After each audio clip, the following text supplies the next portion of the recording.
Okay, I'd like to welcome you to our second public forum for the zoning review in Middleton. My name is Katrina O'Leary. I'm your town planner. As some of you know, this has been a long process, doing this rezoning. We did try proposing some zoning amendments back in 2015-16, and what we heard loud and strong from the residents is, we want a plan in place before we start messing with our zoning. And so since that time, we have done a master plan 300. We have done a housing production plan. We have done a bicycle pedestrian network plan. We've done a lot of planning, and around 220, in 2020, it was really time to start zoning, and then COVID hit. Although we did put forth a proposal to create an affordable housing trust, which is now in effect, and they've been meeting for over a year. Now we are beginning the rezoning. It also helped that the state created a mandate to create a multifamily zoning district in town that had to be created by December 2024, which is not too far away. We are proposing, you'll hear tonight, 2 other zoning amendments. One, to change, we already allow 2 families by special permit in R1A and R1B zones. We're proposing to allow them by right in all residential zones. Please tell us the truth, how you feel, give us feedback, why you don't like it or why you like it. This is what we are going to use to change and amend the proposals to better fit with what we're hearing from residents. The second proposal, along with the MBTA, is one to allow accessory in-law apartments. Those are what we call granny flats. They're within the home, limited to 900 square feet. What we're proposing is if they're in the home or an addition, it would be by right. If it was a detached building, it would be by special permit. And so you'll hear more about it tonight. We have Emily Innes from Innes Associates and Eric Halverson from RKG Associates, too, to help us with our zoning. And so, without further ado. Thank you very much. Good evening. Really glad to see all of you on such a very cold night. At least it's not snowing or raining. So as you can see, we're having technology problems, but we are old school. We have paper with us. So I'm not going to spend a whole lot of time talking because we want to hear from you. I'm going to walk you through the boards up here. They are the same things that you have in front of you. So I just want to tell you what you're looking at so you're familiar with them. Then what we'd like you to do is split into groups. Maybe you know the group of 4 here. You all could be 2 or 3 groups so that you can talk with each other about what you see. We'd like you to have a conversation. And then we're going to give you the sheets that I was pulling away as some of you were coming in. Those are the comment sheets. So you're going to get them all back and you're going to have a chance to tell us what you think on there, but we want to give you some time to talk about it first. So the key thing for tonight's meeting is that absolutely nothing is set in stone. We have been working on draft language because of requirements for notices, for public hearings, for the planning board. So the draft language that we're putting forward for the public hearing reflects what you see today. It can be changed, absolutely, based on the input that you give us tonight. There's also an online survey. How many of you have taken the online survey? Anyone?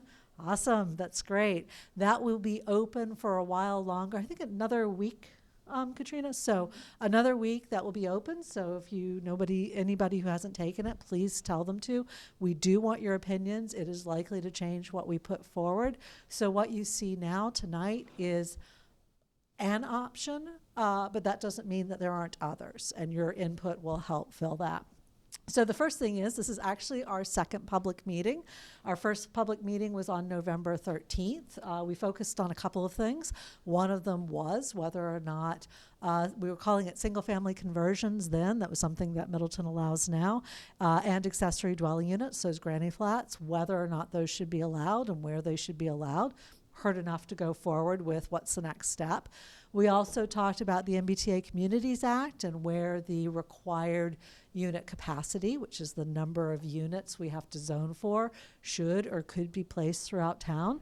So when you look at this public feedback board, that's what we heard and saw at that meeting, and you can get a sense of what that looks like. The things that we're talking about today, so this board B is on two-family dwellings. Middleton allows them now by special permit from the planning board in the R1A, R1B, and RA R2 districts, but not in the RA district. So for the purposes of today's conversation, we're having them allowed as of right in all of these districts. You can see here a map of what those districts are. Up here is a definition, the existing definition of a two-family in the town's bylaws. Some things that you might want to think about. So for example, two families aren't multifamily. They're not part of the MBTA strategy. They're there for other reasons of addressing needs for affordable housing that is presented at a reduced price from maybe a single-family home on a large lot. Allowing people to have different housing options in town. And then here, we are suggesting that you have to have twice the lot area as a single-family home in order to do a two-family dwelling. And here we're showing you what the impact of that would be. So we called out the number of parcels in each of the districts that meets the requirements for a two-family. We then said how many two families are there, because Middleton already has two families in it, subtracted those out, and then said if every parcel that could have a two family actually had a two family, what would those numbers look like? And so I can go, if you have questions when we get to the end, I can go into more details, but just to let you know what that means. We're also talking about accessory dwelling units tonight, and you'll see that it's a similar format. We have the zoning districts, same exact zoning districts that we're talking about. We have the accessory dwelling unit definition, which is defined by Massachusetts general laws. The districts we're allowing them in, same thing, all the residential districts. Little bit different in that a accessory dwelling unit would only be allowed on a lot that has a single family. You could do it as of right if it's attached to that single family, or by special permit if it is detached, and the special permit would be from the planning board. If you are a two-family dwelling, you can't have an accessory dwelling unit. So if you had a single family and you're like, do I want another unit, you could either have a two-family, add another dwelling unit next to you, or you could have an accessory dwelling unit. You can't do both. Same thing, we did the analysis here and said how many single-family units are there in here, and therefore how in each of the districts, and therefore at a maximum build out, how many ADUs could you have? Now I will say, looking at these numbers, there has been research done on accessory dwelling units, and there aren't that many. I talked to a community, I want to say sometime last year, and I said, your ADU has been on the books for a while. How many have you gotten? And they said maybe one or two a year. So, it requires income or capital to put an accessory dwelling unit in a building. So have a look at that. Then finally, we're talking about the MBTA Communities Act. And yeah, of course. Please. Oops. You're saying that you want to make every district double the lot size for a multifamily. For a two-family dwelling, not a multifamily. That's a separate strategy. Yes, a two-family. For a two-family. Right. Or just a two-family. Yeah, so if you have a single-family home, here, let me just put it back up so I can point to it. And that's existing today. Yeah, and that's existing today. That's the current requirement. So let's For just, a special permit. yes. So for an RA to have a single-family home, thank you, Eric, you have to have a minimum lot size of 20,000 square feet. If you wanted to add a second to make it a duplex or a two-family, you would have to have 40,000 square feet. So you can't just, if you're 20,000, you may be a conforming single family, but you wouldn't be eligible to have a two-family dwelling on it. Yeah. Yes. On the two-family. Yes. In the 1A district, Mm-hmm. you said there's 139 potential parcels. For the two-family, yes. Hang on, let me And then pull it 12 back. Yes. that, have existing two-family homes. Right. And then the maximum build-out is 82. How do you get to 82? I would think it would be 127. Perfect. So what we did is we looked and said, okay, we've taken off the two families, so you can't have any more because you've already got a two family. So we said, if you have a single family, then you would be able to have one additional unit. But not all of the parcels in those districts are single family parcels. Some of them are vacant land, so we said if you have vacant developable land that's residential, you could have 2 units on it because it's vacant, so you could put 2 units on. But it's vacant conservation, vacant municipal, if there's a non-conforming business, any of those aren't eligible. So that's the math that goes into it. And I've got the breakdown with me. I can pull it out if you want to see it. Yeah, no. Straight math didn't work out. The straight math doesn't work out. No, you're absolutely right. And we did the same thing for the accessory dwelling units. We said you either have to be a single family or a vacant residential, but developable land, because you can have vacant, undevelopable land.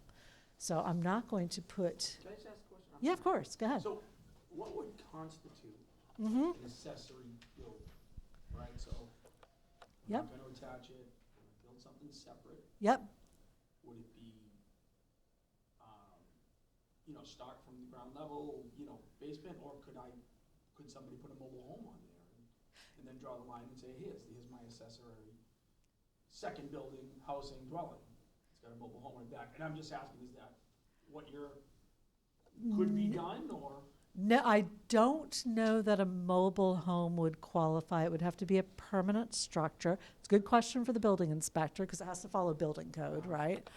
By state statute, it's limited to 900 square feet or less. So, and it has to have separate kitchen, bathing, bedroom, et cetera. It's limited to 2 bedrooms, yeah, all of that. That's a very good question. We'll check in on that. And Yeah, part, we do have a section for temporary trailers, but I think it just has to do with temporary trailer. yeah, How long can it be temporary, man? It would be by special permit. It wouldn't apply to this. That's a different section. That's the only section I know of in our zoning bylaw that talks about trailers even. that's a So it great doesn't apply to question, this. and actually, it brings me up to a good point. So after we do the table exercises I mentioned, we'll come back for another Q&A as well. And one of the things that we're trying to do is collect any questions that you have that we can't answer tonight so that we can take note of them, and we're going to create fact sheets, FAQ sheets that have those answers on them. So thank you. That's exactly the sort of thing we're trying to hear is what other questions people have. So we'll find out. Yes, What other towns are doing this or have done this? ADUs, Yes. quite a few of them. I don't have a list with me, but there are a number. Wellesley, for example, actually some of the language we looked at, Wellesley has them. Ipswich, Lexington, Manchester. Ipswich, Manchester, Lexington, sorry, Tewksbury? Amesbury, Right. Amesbury. And since we belong into this tri-town, so Boxford and Topsfield is also looking into doing this right now? We could chat, yeah. They are? They are? Are they? Oh, I'm asking. Oh, sorry, I thought you were making a statement. Katrina, do you know if the Everybody others? does No. tri-town. Okay. Right, we, Everybody does, we try to stay right. on the same sheet of music. So that was my only question is Boxford and Topsfield also rezoning? Yeah, we can have a look and find out for you. It would Yeah. be helpful when you're gathering Mhm. those communities to find out the impact on the schools. Yep. That's why I'm here tonight, because I'm very concerned about what this will mean for our schools. Mhm. I had emailed Katrina, Okay. the cost to educate the general ed student in elementary is roughly $17,000 a year. The cost to educate a general ed student at Masco is roughly $25,000 a year. So can you show me on a piece of paper, if someone moves in with 2 students at Masco or even in elementary, to me, the math doesn't really make sense. I'm trying to figure out how this is an opportunity for Middleton. I Right. don't wanna turn this So let me talk a little bit about more about ADUs before you come over. That's a really good question. I don't know if we want to answer that now or save it till to the end, but accessory dwelling units are a different strategy from two families. So two family dwellings tend to be, don't have to be, but generally tend to be owned by two separate households, right? So household number one, household number two.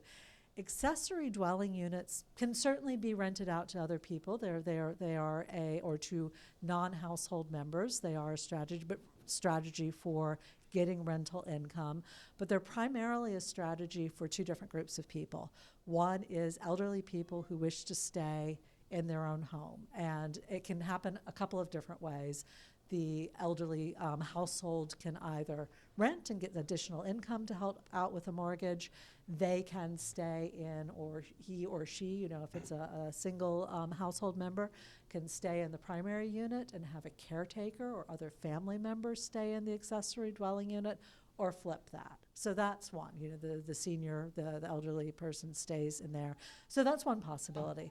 The other possibility that ADUs are frequently used for is, say, there's a young person who wanted to be independent and out on their own, but the housing market isn't quite letting them. An ADU can be a great way to have that family member still be at home, but have their own independence, because it's a separate unit. So ADUs are not allowed, unlike a two-family, ADUs are not allowed to be sold separately from the principal dwelling. And in fact, the language that we pulled principally from Wellesley and some from Lexington prohibits the ability to sell the ADU. It has to be retained by the owner of the single-family dwelling that it's attached to. So just to let you know the difference between those two different types of housing. ADUs are also, at least in the draft language that we're working on, not only are they limited by the state statute of being 900 square feet or less, we are requiring that they only be 2 bedrooms for the ADU, and that fits well in a 900 square foot platform. Yep. I appreciate all Yep. that you just explained, but who will regulate if Grammy passes Mhm. and the main primary family leaves? Who will regulate, okay, now another family's coming in and they're renting to someone who now has 2 kids, and then the house down the street? Right. It's from this is how I feel about the school system. The school system is why people leave the city. The traffic, the not so great schools, they come here because the school system is the crown jewel of the town. And when you start doing things like this that change the flow of students in and out of the school, and you change the way that the school can sort of prepare for students coming in, whether it's a new development, or there's ways to NASDAQ, you can track who's moving out and who's moving in. I mean, it's all hypothetical, but I feel that from what I've read and understand so far, this has the potential to really change things at the school level, and that's why most of us are here.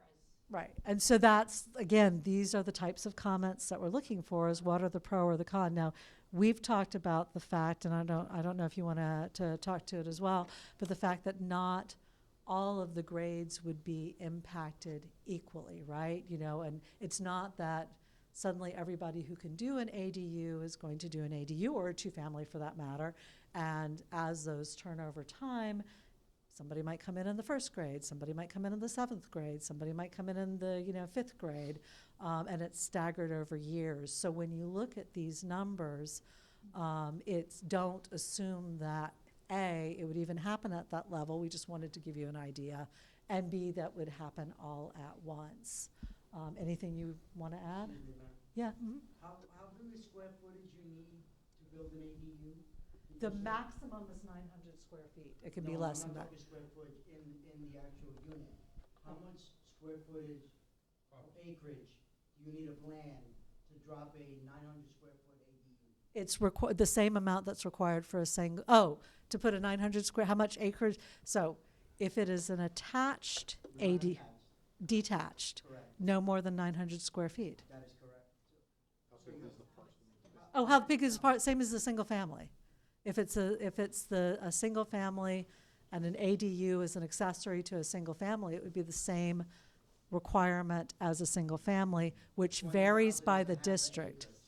So I could drop on a 20,000-foot square lot, I could drop an ADU, A single ADU, a yes. single ADU, Yep. which is less than half an acre. Yes, because that's the requirement in one of your districts today, but not all of your RA district, for example, is 2 acres. So you have on the sheets in front of you the same information that's up here, and it has that acreage. So have a look at that. Do you want to talk to So, me? and also, ma'am, a follow-up is, can you do multiple ADUs? No, If one, I have 4 acres, Nope. can I do 4? one ADU per single family. You cannot do multiple ADUs. Tell you what, we'll continue to answer at the end. Hang on, yes. Following up on Yes, Natasha's concerns about rental, yep. the statute seems to suggest that If we can just hold on to one conversation at a time, please. Yes, ma'am. statute seems to suggest that the towns can impose additional restrictions, Yep. including owner occupancy Yep. requirements. Can you speak to your experience in seeing those in other towns? So Middleton could impose an owner occupancy requirement on these, saying what? Who's the owner occupant of the accessory unit? So the owner occupant would be required of one of the 2 units. Say you yourself lived in a single-family home and you decided to put in an ADU. You would have to live in either the primary single-family home or the ADU. Which means then that I could, to Natasha's point, I could still rent. You could rent, so say you stayed in the primary unit, Yeah. you could rent to Natasha, for example. You could rent to another family member. You could allow another family to live there. You could have a caretaker live there if you were a relative, yeah. Are there restrictions about renting? No, because you would be in violation of the Fair Housing Act at that point, so. mhm. And Remember what also- about the additional size restrictions? That means you could limit them to a smaller size, but they couldn't be bigger. They could be no more than 900 under the definition that we are using from the state. Yes, they could be smaller. I don't know if you can restrict them to be smaller. We'd have to talk about that. Well, it says So- not limited to additional size restrictions. Under the state definition. Under Now, the state definition. We don't have to follow the state definition. That's true. We're using it State- because it's If we follow consistent. the state definition, then it's a simple majority vote at town meeting. If we add on additional restrictions, then it's a supermajority vote. We want to make sure that you each have a chance to talk in your groups as well. So I'm just going to describe what we have for the multifamily. We will come back, and I'm expecting even more questions after you've had a chance to talk together. So I'm not cutting the discussion short. I just want to let you know what's on the next piece, and then we'll come back. So for the MBTA Communities Act, we have 2 maps, or 2 boards. This is one of them, and the other is the one next to it.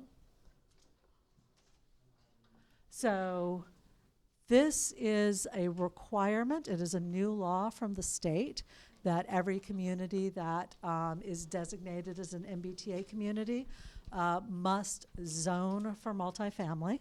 You've probably seen it in the news. It's gotten a lot of press. Middleton is defined as an adjacent community, which means its deadline for compliance is December 31st of 2024. We heard that first board that I had up, which you have on there for public feedback. We heard from people different ideas about where they would think about zoning for multifamily. And if you look at that map, you'll see some black outlines around the different areas of town that were considered. After looking at that and looking at some of the options, we are proposing for discussion today. Again, like the others, this is not final. We are looking for feedback. 2 areas. We're calling it the Northeast Subdistrict and the Southwest Subdistrict. So the Northeast Subdistrict is the Ferncroft Tower, Ironwood Towers, and the Villa at Ironwood. These are all existing multifamily. You can see on this chart the existing units. So across those 3 properties, there are already 411 units in there. We are using what's called the compliance model to model the conditions under which the compliance model says that they're, the capacity that they could have under that model. gotten pretty close, I think, relatively close to the existing density once it's averaged out, a little bit above. But the key point is that these areas are existing buildings, existing communities. They are highly unlikely to change in the future. So we've tried to zone them for more or less what they are today. Our second strategy, because there are unit capacity requirements, there are geographic requirements, although fewer than if you were a commuter rail, and there are density requirements. They're all up on the page here. So there's a unit capacity. We must zone for a minimum of 750 units. We must zone a minimum of 50 acres, 25 of which have to be contiguous, and a minimum density, which is the number of units divided by the number of acres, of 15%.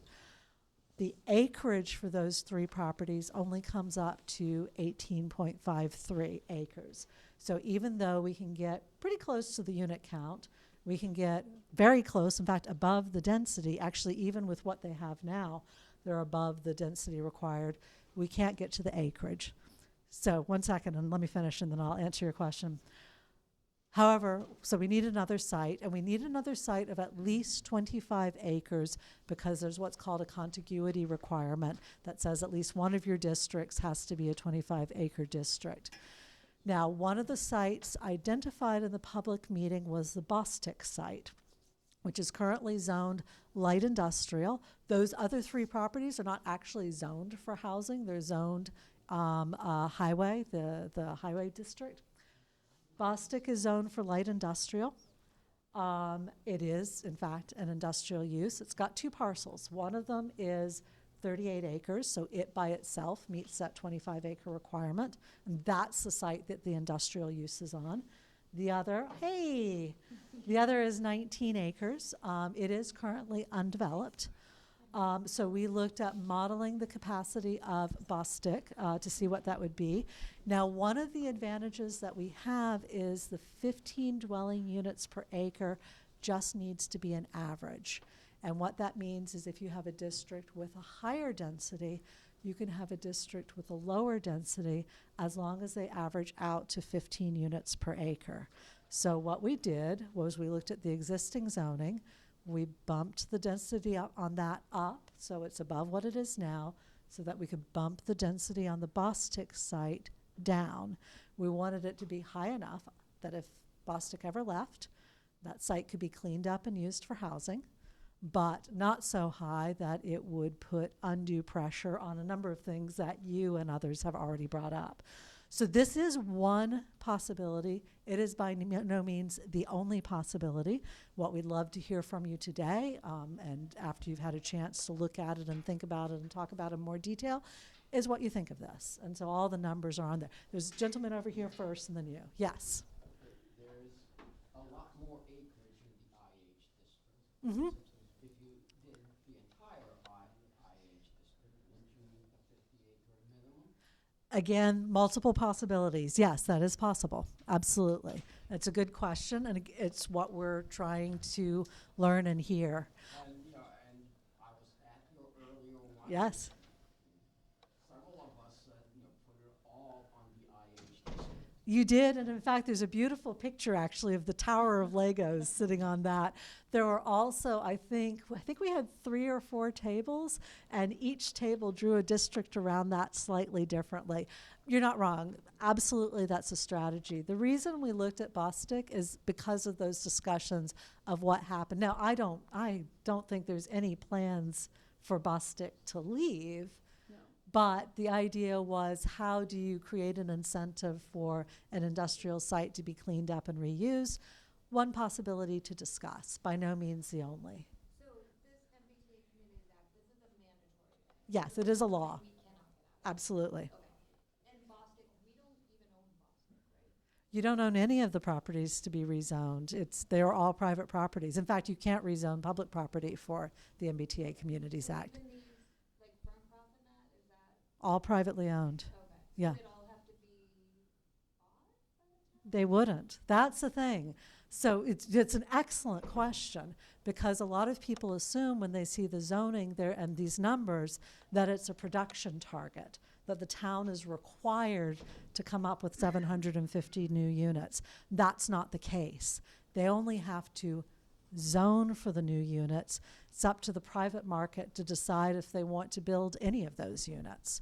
So that's why looking at what might not change and what might in the future change was part of the discussion we heard. I have a question. Mm-hmm. This is a lot of changes at once. I remember hearing about the Angelicus project. I live off of 62, so it's alarming. The last year has been, I've been trying to follow it. It's ebb and flow, the information. Then we heard about, we were light on the affordable housing units, so that's fine. It's a state quota, like you're just, whatever it is. Mm-hmm.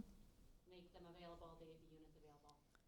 I don't understand, and same thing with the MBTA Communities Act, if that's something we have to do by the state, then so be it. But why all the other changes, and why now?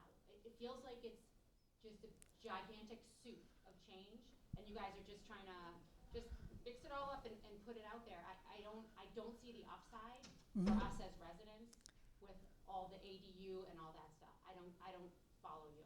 So the change and why proposing the change now, I want to go back to what Katrina said at the beginning, and feel free to jump in, is the town's been working on this for quite some time. So this is just part of the overall relooking at the entire zoning. You wouldn't want to have all of those articles come to town meeting at once. That's a lot to have to come to town meeting. So I think the planning board decided to move forward with just these 3 for Springtown meeting. Do you want to? We were going to include inclusionary too. Yes. But we figured that was a big ask for residents to understand inclusionary zoning, which means that every development in town would have to include 10% affordable housing, and we still would like to bring that forward next May town meeting in 2025. Yep. Along with other changes, there are changes that have to be made to our zoning bylaw. We've got obsolete sections that need to be removed. We just haven't been able to because the town residents really wanted us to do the master plan first. So that's why we're doing it the right way. We're doing it with the planning first, and now we're embarking on the zoning amendments. So after this conversation, after this goes forward to the planning board and they make their decision on what they're bringing to town meeting, what changes they might want to make to this, whether or not they bring it all, that's all up to the planning board. They'll be having a special public hearing, and we'll be talking about that later. But after that, this process continues, but it continues on discussing the other changes that need to be made in time for the 2025 special town, annual town meeting, the 2025 annual town meeting. So we're at the beginning of a long stage of looking at these. And again, it's following up on what the town heard during its earlier processes. I saw your hand first and then your hand. So the MBTA Communities Act, if you don't comply, Yes. you don't get X amount of funds. Special, I read it. Yes. How much money do we get from those funds? So, because I guess what I'm saying is the penalty something that we even use? Are the funds that they're talking about state funds that Middleton actually gets and utilizes? Right, that's a good question. And if you watch the select board meetings, you said you do watch a lot of the meetings, they decided really almost not to go forward with the MBTA zoning a year ago because they're like, we don't even get these That's right, grants. Yeah. Why are we even doing this? And it is frustrating because we have no mass transit. We're not even close to it. We don't even have a bus. And so, but then the Attorney General came out with a letter saying that it isn't a question. It's a mandate. It's a state mandate, and they will come after us Yeah, but that's somehow not in a what- court that's of not law what if we the- don't adopt it. Right. That's not what the act says. Maybe the Attorney General will go outside of the act. But, I mean, I'm just saying, we're handcuffed for money that we don't receive in an MBTA system that we can't utilize. But we pay for it. And we pay for it. Right. So that's It's the super added bonus. frustrating. So, So what's the amount? hang on. Sorry, did you finish? It looked like you were going to say something else. Okay. Yep. I always look at, how many residents are in Middleton? There's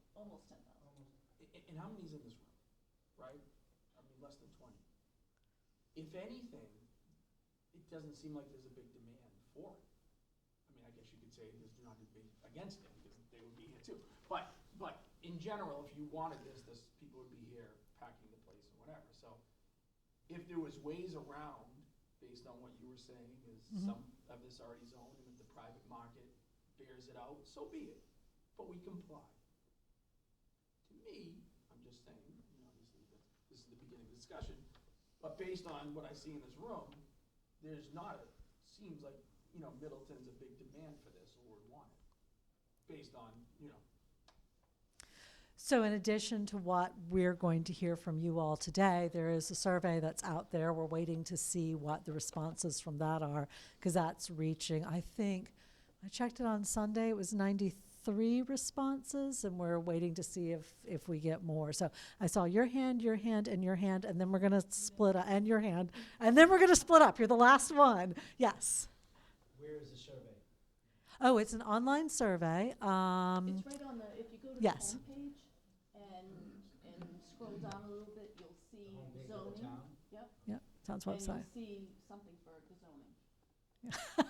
I had him, and then her, and then you. All right, yes, sir. I've heard of some other communities who are looking to take legal action to block this. Has Middleton looked at pursuing those opportunities at all, joining with other towns, or anything to that nature to block the MBTA? Yeah, I'd be the wrong person to ask for that, Yeah. because I definitely don't have the authority to decide to do that. I don't know just if do the what I'm select told. board has talked about it, or Yeah. maybe Costa can answer that. We have not discussed that. You had a question. So, what you've Yeah. said, this is only creating the zoning that would permit these to happen. Exactly. They're actually going to, like, Bostic is privately owned. Right. But you alluded to the fact that there's more property on that IH that's Yes. already developed. Mm-hmm. So what are those, compared to what you have there, what are those numbers? Does that? We bring have us not into modeled compliance? those. Does that bring us into compliance, adding those additional units that are already there? They're, Potential? yeah, excellent question. They're not housing necessarily. There are other uses around there that are within the zone, because that zone allows, in fact, it's primarily commercial development, not residential. So, but yes, that could be In order to rezoned. meet this, Yes, we have to create more space, zone space. zone Change the space. zone so it could potentially happen. In fact, we're not even looking at changing the underlying zone. We're doing what's called an overlay. So, okay. Hang on. I had you. You were supposed to be the last one, just saying to all the other hands going up. Have you? Yes, I did. So that's fair. And then, yes. Yes. So just in simple terms, if you look at the Ferncroft 3 properties, and you look at the Bostic 2 properties, are there any vacant parcels within these 5 sites? Yes. The 19-acre Bostic parcel is not built on, to my knowledge. But still owned by Bostic? Yes, that is correct. So if you look at the 4 parcels then, they all have property on them. They all have, So- yes. So if they're rezoned, nothing is gonna change as long as those buildings stay the way they are. So the property will be rezoned, it's not gonna impact on the buildings that are there, that high-rise tower. Right. The Ironwood development, all of a sudden, these aren't gonna turn into new multifamily dwellings pursuant to the MBTA Communities Act. The only potential for development right now would be if Bostic decided to sell their 19 acres. Yes, that is correct. That parcel would be subject to the new zoning under the MBTA Communities Act. That is correct. Yes. We weren't including the 19 acres. We were did. The last conversation we had, you asked me to model the 19 acres. It can always come back out again. We wanted to see what it would look like, because we talked about lowering the density on it. Right. Yeah, so it's got its own sub-district now. So, yes. So if this is approved, it's gonna move forward in Yep. December 2024. At the very end of everything, are we saying that we're going to have, like, MBTA buses? No. Okay. No. I'm confused with the MBTA. Yes, so is everybody. You are not alone. We will not have there's, Well, we work hard. so that's a, by the way, that's a great point. So you'll see two maps on that right here. So you'll see this purple dotted line. That is just to show the driving path to the rail stations. So our northeast subdistrict is actually about 15 to 20 minutes away, depending on the route you take, to Hamilton Wenham the commuter rail. And the Bostic site is about 15 minutes or so to the Reading commuter rail. So that's just called out. And then we also called out the if you lived here, where would you go shopping kind of question, because that's the sort of thing planners look at. So you can see kind of what they are in their context. But no public transit is proposed as part of this. Okay. Bring this to a community that doesn't have the MBTA. With all due respect, I don't. Totally don't know the answer to that question. You'll have to ask the state. So I think the state's trying to push it on every city and town with all of the illegal immigration, right? They're gonna be looking for low-income housing. They can say one thing, but you know what their ideal purpose is. So this is just the end around to get to where they have to be. They're not gonna keep them at, at the airport, or, in the schools for often. They're gonna look for low-income housing that eventually the state taxpayers end up paying for. You- Another way, you bring, hang on, because we're devolving here. You, sir, had your hand up, so I'm going to recognize you. I do want to speak to the affordability or not, but yeah, you, sir, with the lecture. Yeah. Because there's no benefit, right, for us. We're forced to rezone with no benefit to the community, right? So I know, for instance, when they built Linfield Marketplace, that was privately held property. In exchange for that development, the contractors and the development itself paid for new fields, Yep. give a lot of substantial help with the police station. They actually give a percentage every year of the revenue from that to the town of Linfield. I know like the state of our fields in this community are terrible. Like does the state put any restrictions on that zoning if we say, hey, if it's sold and you get a large developer coming here, if you want to develop here, you have to build 3 new football fields or baseball fields or whatever. Can they put a stipulation like that on the zoning? No, and the reason is because it's not a special permit where you can request. It is as of right zoning. That means all you need is a building permit. However, there is a benefit to the community, which is this is also not affordable housing. You can, Katrina mentioned inclusionary housing earlier. You can, if you want to, require a limited amount of affordable housing. This is market rate.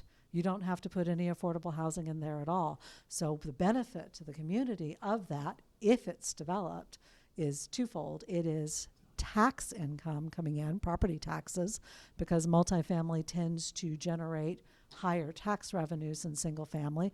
Think about it, a single house on an acre of land versus multiple units on an acre of land, you're going to get more tax revenue.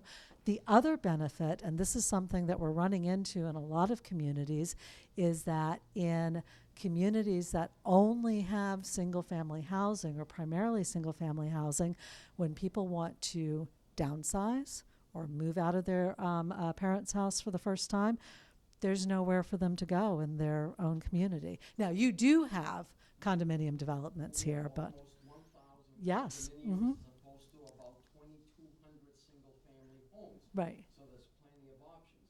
Yep. In doing the MBTA zoning on the Bostic Mm-hmm. owned land, I think Bostic has shrunk tremendously in the years I've lived in Middleton. They could be just looking for a reason to relocate.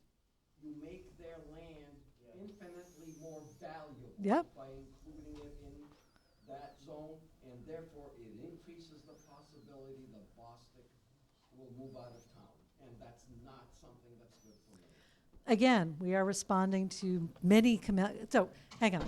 I really want you to talk about these because I want you to have a chance to really read through these and talk about them with each other.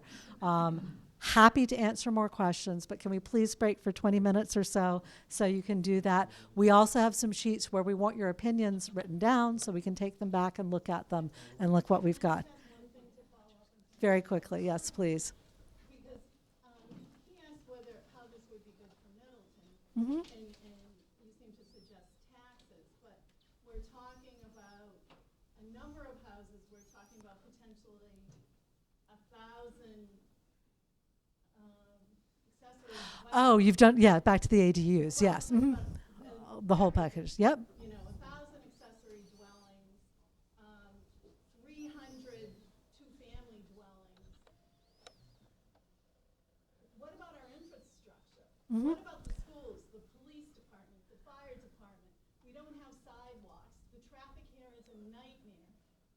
You're talking about 1,300 potential new families here. How does Middleton sustain that? To me, it seems like an impossibility. It's a terrible idea. It is what it is. I'm not being rude. I understand that it's a Yep. lot of work goes into this. This is not something you guys just scribbled out on a map or whatever. It's not a good idea. Again, what I said earlier about the MBTA and if there's stuff where our hands are tied and we have to do it at the state level, it is what it is. But this ADU idea, Masco's gonna be in an override, Elementary's gonna be in an override, Middleton Town is gonna be in an override. What are we talking about? Adding more people, more expense. And if you're adding an ADU, like I said earlier, I emailed Katrina, I still don't really understand how if you're adding, whether it's attached or not attached, I have a hard time believing that the increase in your taxes will cover the cost to educate even one child, if not two, if not three. Forget about a child that needs extra at the school level, outplacement or whatever. People come here for the schools. We, as a town, all of our boards, need to protect the school. We do. It should be a community effort, and I'm kind of shocked. I apologize, I wasn't at the last meeting. It was whatever, leading up to the holidays. I wish I hadn't missed it. I can't believe we're this far down the road, and no one has said, let's look at what the impact will be to the schools. I can't believe you haven't reached out to the superintendent and said, you know, can you give us, we don't want, I mean, he doesn't live here, so, but what are your thoughts on it? How do you feel about it? You know, what will be the end, the bottom line for the district? How will this impact our students? We've lived here 7 years, our taxes have gone up 38%. 38%.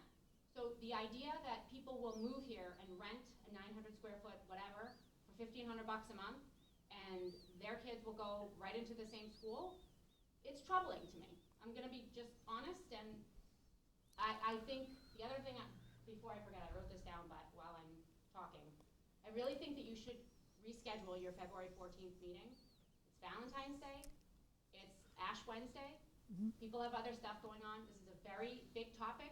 Nobody in town knows about it. Was it posted well? All the surveys. Everybody that I talked to was like, I don't know what you're talking about. So I think it would be really helpful if we could move that meeting up or down or wherever. Okay, we have one gentleman here, then we're breaking. Yes. I haven't spoken Wait, yet. that's why I'm recognizing you. And I completely disagree with it. We used to have a town here where the workers could live in town. You could afford to live in Middleton. And we used to have a MBTA bus, which town should have public transportation for the people. I just disagree with what you say. And I would like to see more people in our schools. And I'd like to see, I especially like this part where you can rent out part of your house or you can live in part of your house under 900 square feet. That would give a lot more people a chance to have a house. Now they're rattling around 3 or 4 people in a big mansion. And these are throughout the town. I don't know much about zoning, obviously, but I know one thing. Middleton used to be a town where everybody could live. And now they can't. They don't even have public transportation. We disagree. Thank you very much, sir. On that note, we're going to break for about 15 minutes and chat, okay? Then I'll come back.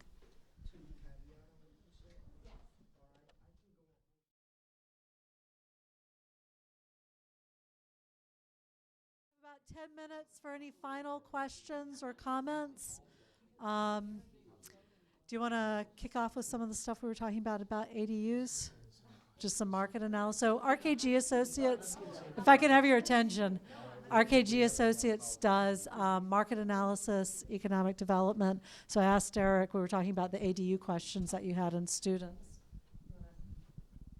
And absorption maybe too, that you've seen. I was just thinking about some of the questions around schools, but also around the numbers that Emily's team was showing for like potential parcels that could be developed. Even though it says 1,000 or whatever the number is, there's so many factors that go into someone's decision to say tear down a single family and build a two family, that even though it says 1,000, it's probably going to be far, far, far less than that, even if it's allowed as of right.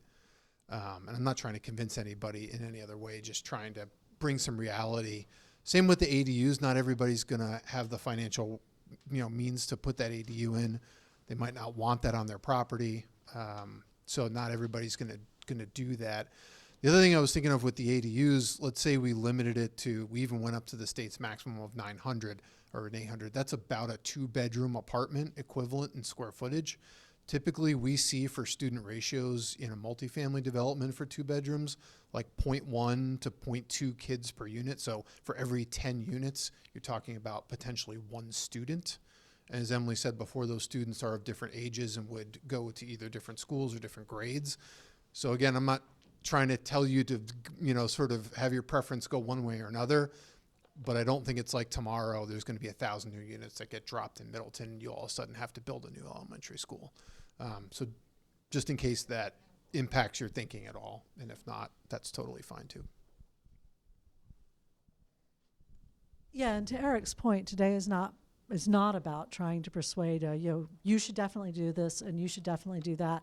We wanted to present options that were concrete enough to be able to get a reasonable response, a set of questions, an opinion that we could take into account. So this has been very useful. I think talking here, for example, about 2 families maybe should retain the current special permit, because I think you said that made you feel valued, knowing that you had gotten a notice that your opinion was going to be heard, and that you had a voice in the process. If you don't mind me putting words in your mouth, yes. I mean, I had no problem with it, but Right. I got a notice and I had a choice to go to the zoning meeting or not. And I knew my neighbor and I was like, yeah, cool, no problem. But And that's the sort of input we're looking from today, is what do you think of these proposals? So everything that you've said has been really helpful. We're just trying to give you sort of information with which to, give us a response that we can then pass on to the planning board as they're thinking about it. With that, do you have any other questions that you'd like us to try and answer today, or to answer in the future FAQs that we're talking about? Any other statements that you'd like to make? Yes, sir. It has to be determined by this year, the end of this year, this.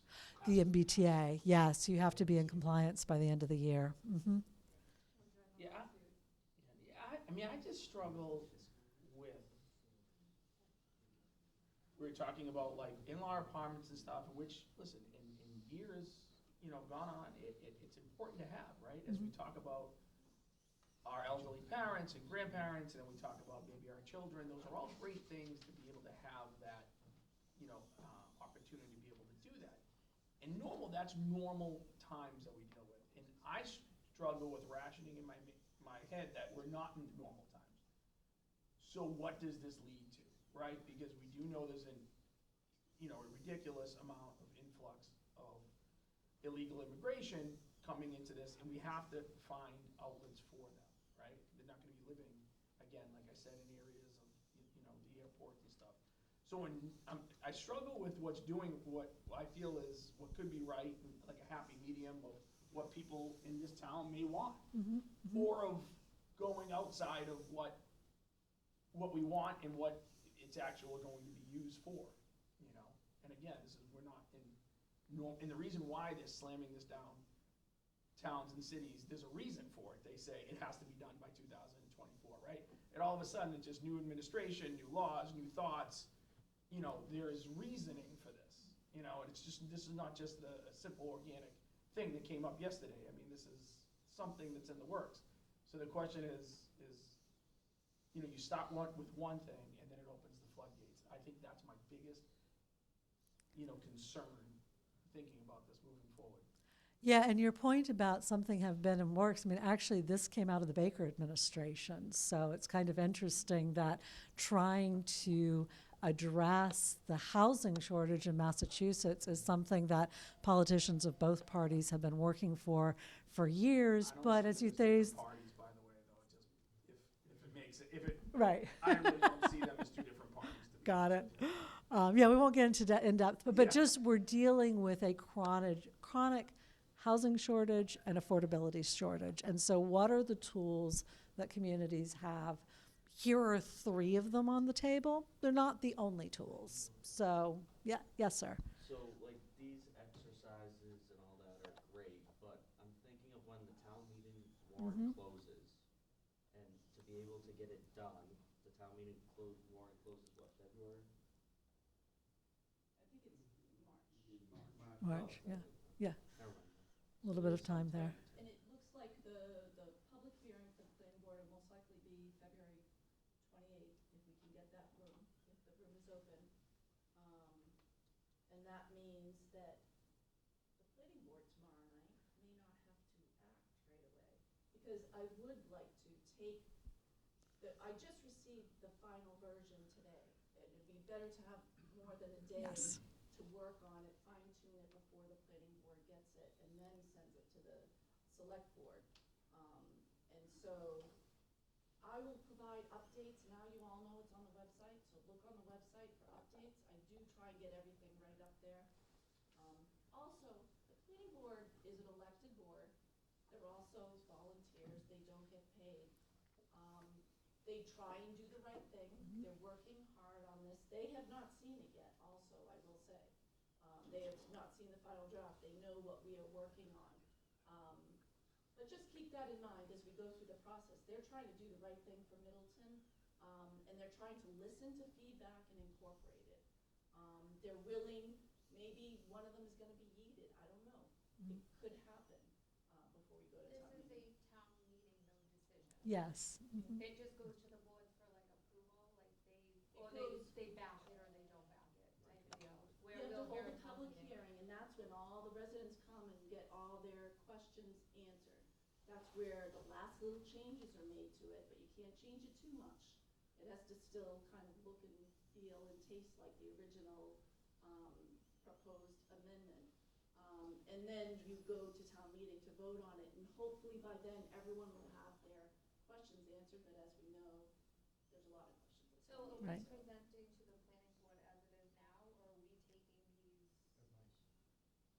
like, I think we will be incorporating some, and Yep. I'm also going And to the be survey. talking to them about looking at that MBTA zone and possibly moving it over to the interstate highway zone completely off Bostic. I also Thank you. heard from people, that river lovers, that they want to protect the river. So there's some good reasons that I have heard to possibly move it over to the Ferncroft area Yeah. completely, but we have to look at the numbers. Absolutely. Katrina, when does it go to bylaw review? Because it has to go to bylaw review. They don't have it yet, so they haven't been able to set Right. up a meeting, so So it until goes we to have a final Planning draft. board will come up with a draft amendment. So we will have a final draft and give it to the planning board before their public hearing, which hopefully is the 20th. Katrina, a final draft for the planning board, not the final draft, because the planning board has to do their work, And they will then just on send the it to terminology. bylaw review committee. So I think it's important for people to understand the process. I think Eileen wants it before the planning board, so we will have that draft that is going to be talked about at the public hearing, before the public hearing opens, and they can have it meet before that public hearing, because she said she Because would people rather. will have multiple opportunities to be Right. heard. yeah, I guess Because my people question can is, also go to the bylaw review committee. okay. Yeah, I guess Well. is it being presented like this, or are you taking our feedback and tweaking it, I guess, I don't know. Yeah, Yes. you haven't even seen it yet. You've Yeah. just seen the ideas and the variables Right. of Okay. it, and Yeah. yes, it's So going to this- be fine tuned. Okay, Yeah. so there is some of this input that may go towards. Yes, I think we're on version, I know you had a question as well. I think we're on version 4 now. We were deliberately, we have to keep working on the versions because of the timeline, but we were deliberately trying to hold off as long as we could have, so we could have this meeting, but also don't forget the survey results, which are due in another week. I'm kind of checking to see what they look like, but obviously we haven't had the final results. So that's going to go into the thinking as well. So, and there's an opportunity in that survey to also ask open-ended questions, you know, kind of like you all have been doing tonight. So we're hoping to collect all of those, create these sheets that answer as many as we can, so that there's more information out there, both before the planning board hearing, but also before town meeting itself. So there's still time to have input, time for the drafts to be altered, and then the planning board in their public hearing can continue to alter the drafts. So, yeah. Question, at town meeting, does it just have to pass by majority, or is it like It depends, it depends upon Yes. how, right now, the ADU is written as by right or in the house, special permit for detached. If it ends up being special permit in the house, it needs a supermajority to pass. But if it's as it is right now, it needs a simple majority. The MBTA Communities Act would be a simple majority, and the two-family would be a 2/3 majority, the supermajority. So you had a question. Could you talk about other ideas that came out for the MBTA Mhm. Act other than those two parcels that? Yeah, let me, where did I put it? Here it is. If you pull up your sheet A, I'm not even going to risk putting it on a board, you'll see on the far left-hand side, you'll see some black circles or black outlines on there. That is all the input that we received of the different areas to look at. So one of our considerations was we heard a lot from the people who were at that meeting that they were concerned about traffic on 114. So we had deliberately not chosen for this meeting to test any of the sites that would have 114 as a primary means of access. That's why we went to kind of the corners. But obviously, those are still open. If you look at the map that has the current housing, that is this one here. Actually, it's the one that's on the screen. That's very handy. So if you look at that map, the one on the left-hand side, you can see where existing housing types in Middleton are. So you'll see the sort of peach color is existing condominiums. I mean, there could be a strategy in which we look at using those as part of the MBTA zoning, or to the point of a couple of people here, we could just rezone more or all of the IHC zone as well, which is where Ferncroft is. So that's a couple of the potential options that we could look at. We do have to get the area set before we go to the planning board. I don't think we can be changing that in the public meeting, but if we hear through this or through the survey that we need to be looking at other options, we can do that. There's still time to do that. Are any of those condo areas 25 acres? We'd have to go out and actually model those. So,